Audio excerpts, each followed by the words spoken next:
Two developments tonight on the major political story of the last month. One, we're finally hearing from the head of Elections Canada about those fraudulent phone calls in the last election. He says more than 700 Canadians report specific allegations of wrongdoing. And two, an exclusive CBC News investigation reveals a distinct pattern of who got the misleading calls. Our senior correspondent, Terry Milewski, has been talking to voters across the country. Terry. Well, Peter, the key question is about those illegal calls misdirecting voters to phony polling stations. How did the callers know which voters to misdirect? No point in just calling randomly and misleading your own voters. But now CBC News has turned up voters all over the country who got those misleading calls after they told the Conservatives they would not support them. They did call me back from the Conservative Association and asked if they could count on my support. Tim McCoy of Ottawa-Vanier did not pledge his vote to the Tories. Then he got a misdirection call like this. This is an automated message from Elections Canada. I thought, well, that's strange. If Elections Canada doesn't call people who called me saying that Elections Canada had an important message for me.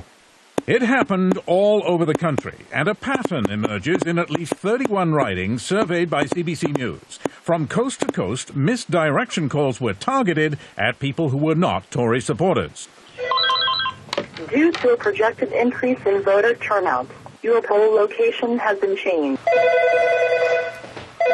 Charles Cochrane in St. John told the Conservatives he would not vote for them. Then the phone rang and I picked it up and it was a recorded message. This is Elections Canada calling. Your polling station is now changed. The Conservative Party can say absolutely definitively it has no role in any of this.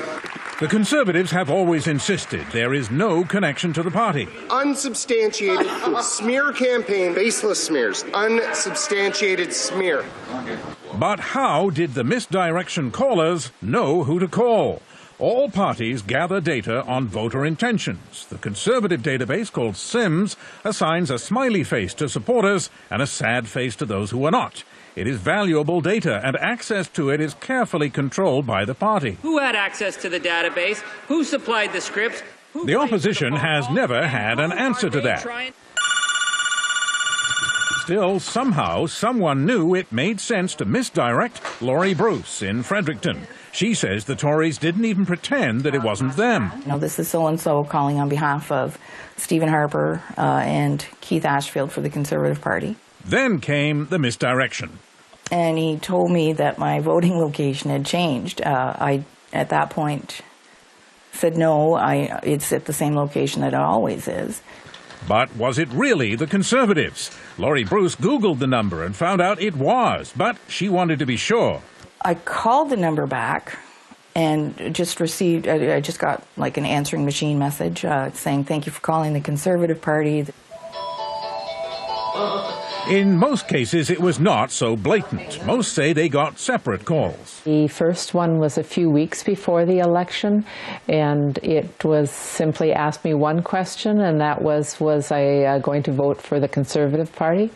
And I indicated no. Only later did she get the second call. That it was Elections Canada calling, and that they, due to higher than anticipated voter turnout, the polling station had been changed. That was false, but it happened again and again.